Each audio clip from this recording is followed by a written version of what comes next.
Okay, what's that word? How do you say radon? Radon? What the fuck is radon? Oh, it's a soap brand. Okay, learn something new every day. Good evening, Kaiju fans and enthusiasts, and welcome to another episode of the Kaijuologist. Tonight's episode is brought to you by, here it is, Fireball Whiskey. You can't be the king of the monsters without a belly of fire.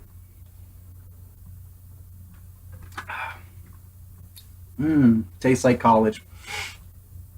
All right, so continuing tonight, diving into another one of the categories I listed out. Tonight we're going to be talking about the solo adventure in the kaiju genre. And I know I said I was going to try and avoid just straight up typical film reviews, but I've wanted to do a review of this film forever, basically. I love this film so much. So tonight we're going to be reviewing Toho's classic Rodan, 1956, or for the purists out there, Radon, giant flying monster of the sky. Anyway, this is an extremely, what's the word I'm looking for, nostalgic film for me. This was maybe my third kaiju film I'd ever seen. It's like King Kong versus Godzilla, Mothra versus Godzilla, and then my dad recorded on VHS Rodan for me. It was on the TNT Monster Vision. It was on really late at night, so he recorded it for me, commercials and all, and I watched the hell out of this VHS. I loved this movie when I was younger, and then when I discovered Amazon and my own debit card in college, I got a copy of the DVD, and I it's like once a month I go through this movie. I adore this movie. I think it's a stunning kaiju film, and it's a beautiful movie. A whole host of reasons.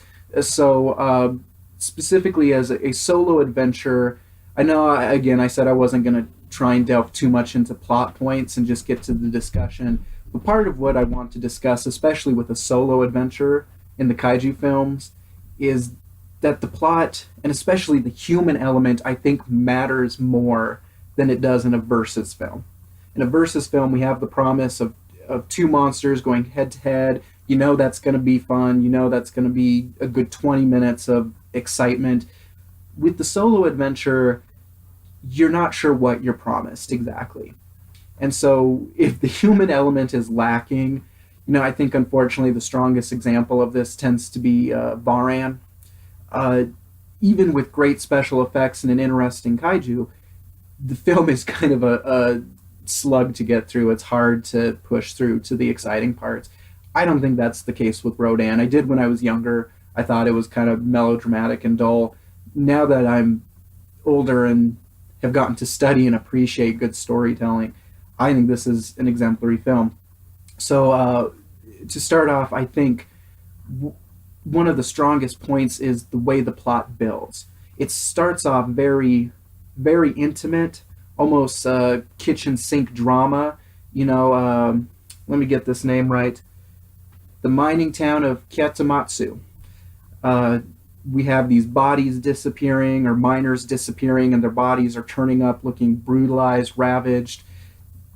The film, in like a matter of like 3-4 minutes, sets this up very well. There is a tension, there's a paranoia in this tiny community, and you feel it palpably right off the bat. And it's reflected in the miners. The miners are literally like fist fighting each other. There's ugly politics going on within the community already. But they also address the fact that this mine, they've been digging deeper and deeper into this mine, further than they ever anticipated, further than they think is even safe. And right off the bat, it's a smart little metaphor that even if the audience isn't aware of it, I think subconsciously they process that the environment has been mined of its resources. It's literally caving in on itself, and it's a great parallel for the human interaction going on. These people are so tired, these people are so burdened with their paranoia and their fear that they themselves have been emotionally mined. They're at their breaking point, as is the mine. Um, and I like this about this film, that it starts off so intimate, it's almost claustrophobic, and it steadily expands till by the end of the film, it's the whole world watching in fear. It's not just a little mining community; it's the whole world that's aware of what's going on. I don't. There's. It's just a very clever way, and the pacing of it is brilliant as well, because every time a plot element could even possibly start to get stale, they introduce a new element, and the stakes rise, the tension rises. We go from this idea that these are murders. Somebody is in the mine murdering people. Very quickly, we see that we have the Meganula introduced, and now it is, it starts off as an interesting, like, psychological thriller. That's almost a movie in and of itself, just the mining community. Then we put on the next level of the ancient insects crawling out of the mine and killing people. Again, that could be a self-contained plotted movie in and of itself. And then finally, we get to the reveal of the Rodan, once Shigeru has, fallen into the caved-in mine, and he gets to witness the birth of the Rodan. So two thematic elements, or I guess styles maybe. I've noticed almost every review of this film picks up on this. This isn't just me extrapolating into crazy kaijuologist land. There is a heavy romantic element to this film. We see it with Shigeru and Kyo, who they're your anchors, they're your protagonists of the film. But we see it, once again, Honda mirrors them very interestingly against the Rodan. There is a constant idea of self-sacrifice, of determination to stay with your partner, and it's sweet. It's actually a very refreshing and fun concept to play into a kaiju film, because rarely do you get to see that element explored in kaiju films, and it's not explored well. One of the smart things about this film is the action is very much in media res, which I forget is Greek or Latin for in the middle of the action. Our couple is already in love and engaged. We don't have to, ask the audience to buy into a love at first sight scenario, one of the messier parts of, like, Terror of Mechagodzilla, for instance. The mining community is already in a fuss. There's already tension and stakes in the first couple minutes of the movie. Right away, you're there. So there, we have the romantic element. The other thing I really like about this film is, more so than a lot of kaiju film, and especially Toho, I think Daiei kind of crosses into this area, or at least has fun with it more than Toho tends to, is an element of horror. Rodan, more so than most of Toho's features, feels very much like a horror film to me. And some of that has to do with the lack of any strong politics of this film, at least for, where Japan was at the time. The American dub tries to inject some of it, but the second it hits into the Japanese script, this is gone. Rodan is not a mutant. There isn't a discussion about nuclear waste or contamination. It's just a giant, essentially, dinosaur that has been woken up by the mining. And even then, you could have a discussion about mining, and the script isn't interested in that. But the atmosphere of the film is it's ominous. It right off the bat, you just, every moment, every shot, there is this tension that something is wrong, something is off, something worse is coming. And the scenes too. This movie did freak me out a little bit as when I was younger. The most famous scene has to be those miners when it's a miner, and I think it's two police officers, and they tie each other to the ropes to go investigate the mine. I think they're seeing if they can find the body or find the killer. And the one guy is being dragged under the water screaming, and the other one's trying to cut off the rope. It's a well shot scene, and it's that fun kind of horror from, like, the 50s, 60s, before we got into the super heavy realism. This is the kind of horror film that I have fun with, I enjoy. But something I noticed too with this film is, and I think it adds to that horror element, is almost anytime there's a victim or a casualty is about to occur, they struggle. They try to save themselves. The miners in the cave try and save themselves from the Meganula. The married couple I was talking about, couples and romance. I think this ties into it that one of the earliest casualties of Rodan himself is a married couple, and again, it's the guy doesn't just run off and leave the girl who, of course, it's a 50s sci-fi monster movie. She has to trip and fall. He doesn't abandon her. He sits there. He tries to help her run, and then Rodan gets both of them. Uh, you have the pilot who's attacked, and you get to see the plane cut in half and kind of explode, but you get that beautiful image of the pilot's helmet, and it's just splattered with blood. Uh, it's all very suggestive, but it's violently suggestive, and some of the bodies they're pulling out of the mine too. Uh, Again, something Toho doesn't do a lot. Really give you a sense of the casualties and what happens to these people, and so it's a very interesting blend to sit here and say this kaiju film has deep thematic elements about romance and love and commitment, but it's also kind of a horror film. It's not as sci-fi feeling as Gojira or the latter Showa series. It feels more horror focused to me, and even into the Rodan's eventual attack on Fukuoka. Um, there's always, like, whenever the monster is present, there are people screaming. There's this noise in the background. It almost at times sounds like a flock of birds, bursting and running away. There's just constant chaos and carnage. But hey, maybe that's a good segue.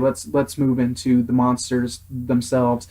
I think this is the best Rodan ever gets to look. Unfortunately, I said similar stuff with Mothra and Mothra versus Godzilla. This to me, and I'm going to reference this a few times, so I'll just explain it now. I think from Gojira in '54 up until probably about Invasion of Astro Monster, in my mind, this is kind of Toho's golden period. There is something just attention to detail and attention to bringing personality to the monsters, and it just didn't feel as schlocky and corny. I know the whole film industry is caving in on itself in the '70s, and you can understand why Toho was struggling with its latter Showa series films. But I just love these mid '50s to mid '60s films, and this is such a good example of it. Rodan looks very menacing. It's got these nice hooded eyes. It's got this kind of deep. I mean, it's brown, but it's almost a reddish color. There's just something ferocious and primordial about the design, but not unsympathetic. I think it was the Gorzard did that top 20 countdown I mentioned earlier, and somebody, Adam Noyes, I'm sorry, dude, I mess up your name every time, or Gorzard himself brought up the fact that the suit is a really smart blend of being menacing, terrifying, but also sympathetic. You still kind of feel for this monster. You're still attached to this monster. It's not just a beast of unfathomable horror. So the suit looks good. The execution of the suit too. I mean, unfortunately, Rodan very rarely ever gets to move and look this organic. I mean, there are of course some shots, like there's one where after he knocks over the bridge, he just seems to kind of hover out of the water. But a lot of times you actually see the Rodan having to flap its wings to build momentum, to build up to actual takeoff. It's not just the floating, hovering prop. It's amazing. The Heisei series, it's 1993. It's decades and decades after this film, and Rodan just looks. The design of Rodan in Godzilla vs. Mechagodzilla 2 isn't terrible. I don't mind that design. But the execution of the suit and the prop is just miserable. It's amazing that here it is, 1956, and this suit looks so good. It moves so well, and 4 decades later, it just looks like crap. It's like, what happened here? So anyway, kind of a segue then into the special effects. This movie blows my mind. Absolutely blows my mind every time I watch it. How good these effects are. This to me it's like the 2001: A Space Odyssey of 50s B level monster films. By that I mean the special effects are just crazy good, crazy ahead of their time. The scenes are so well done. The attack on Fukuoka, that Toho is literally using stock footage from this into the 60s. And if I remember correctly, I think even shots of it sneak into Titanosaurus when he's attacking the city and he has a similar wind attack. There's the shot of the soldier flying by the tree and trying to grab on. Um, it's just, it looks so freaking good. And it's spectacular when you actually think about this, right? So Toho has done Gojira. We've got Godzilla Raids again. Both these films are black and white. Both these films, they opt to show the monsters at nighttime, obviously to help us cover up any special effect blemishes. And here it is. I think this was only Toho's second or third color film in general, not just kaiju film. It's their first kaiju film in color, and they opt for a full daylight attack on the city with a monster whose main means of attacking is wind. It flies over things, it lands, it crashes in. I mean, that shot where Rodan lands and crashes into the train station. I swear, if you kind of grainied up some of this footage, you could sneak it into like a documentary about a natural disaster in Japan from the 50s, and an unknowing audience would be tricked half the time. I think these shots look that good. I'm so impressed by Tsuburaya's work in this film. He does, especially in the 50s and 60s, just at the peak of his game, but this is one of his best moments, absolutely one of his best moments. Um, and I mentioned too, with the constant screaming, there is a real sense of chaos in this destruction sequence. Whereas with Gojira, I felt like they wanted you to soak in every little moment. I think there was a more emotional impact at times they were going for. I think this attack on the city is more onto the horror film style. It is chaotic, it's frenzied, it's all over the place, and it really does leave you with that impact of how terrible and terrifying these monsters are, how utterly destructive they are. So, I mean, just across the board, very, very impressive for 1956. Uh, Toho doesn't deliver a destruction sequence like that for a long time, and maybe honestly not until Return of Godzilla does a destruction sequence of a city look this convincing. So you gotta acknowledge some of that. So okay, let's keep this homo on track here. I should mention Kenji Sahara plays Shigeru. He does a fantastic job with a role that could be pretty ridiculous. I mean, especially when he's in the caved in area and he's witnessing the Rodan coming out of the egg. That could be a terrible moment, especially because the Rodan prop is a little cutesier looking than its adult form. But he sells it. Holy crap, does he sell that moment. And then Kyo, played by Yumi Shirakawa, again, does a nice job. She's not as strong of a female lead as most. Ishiro Honda does a great job, actually, with women, especially for this time period. He doesn't ignore women. He doesn't treat them like props. This one, she's not as forthright as or as much of a leader as some of his other work. But I've read some reviews talking about her as the damsel in distress character, and I disagree with that analysis. She sticks by Shigeru. Shigeru has lost his memory. He doesn't recognize her. He's sick. He's badly wounded, and at no point does she pick up and abandon him. When he tells her to leave, right as the military's about to take out the Rodan nest, she refuses to leave his side once again. It's a brief moment, but if you think about the context, the monsters could swoop in and kill him any moment, and she's going to stand by Shigeru through this moment. So I don't see her as a weak female character. I just think the nature of the plot, there wasn't a whole lot more for her to do. But what she does do stands in thematically with the rest of the events in the film. So, other people pointed this out. The Japanese version has some nicer edits. specifically the reveal of the second Rodan towards the end, where its mate is starting to get pummeled in Fukuoka by the military. It comes in and helps usher its mate away. And then obviously the climax where we're losing the one Rodan is starting to suffocate in the fumes of the volcano. It's starting to burn, and it refuses to leave its mate. It's just a beautifully tragic climax. You don't actually see the kaiju die often in films, so it's meaningful to see this level. I suppose the level of self-sacrifice, and in some ways it's almost more tragic. A lot of times when they're killing off a kaiju, it's the only one of its kind. With Gojira, it almost seems merciful. He's a lonely monster. These monsters have each other. They're not alone in the world, and so to lose one and have the other one sacrifice itself, it's more well done. It's got a little more emotional heft than a lot of times when you're watching a monster prop flail and die. So anyway, hey, I appreciate everyone who stuck around to listen to me ramble about this. I'm going to sign off for the evening. I'm the Kaijuologist, signing off from Denver, Colorado. We are the Mile High City, and we are getting higher all the time. Till next time.